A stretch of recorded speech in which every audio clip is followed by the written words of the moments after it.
আজ আমরা ফিশারি ডিপার্টমেন্টের state level review meeting organise করছি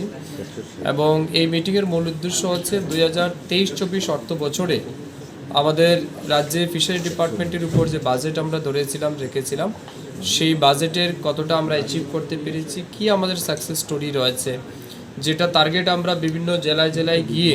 টার্গেট দিয়ে এসেছিলাম ফিশ প্রোডাকশন ইনক্রিজ করার জন্য, ফিশারি ডিপার্টমেন্টকে আরও বেশি সক্রিয় করার জন্য, বা আমরা যাতে রাজ্যের চাহিদা পূরণ করতে পারি। তো সেই বিষয় নিয়ে আমরা আজকে আলোচনা রাখব এবং আমাদের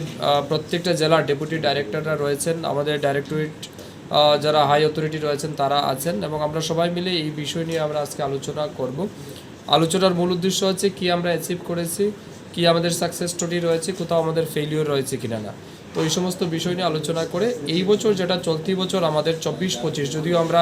লোকসভা নির্বাচনের কারণে বা এমসিসির কারণে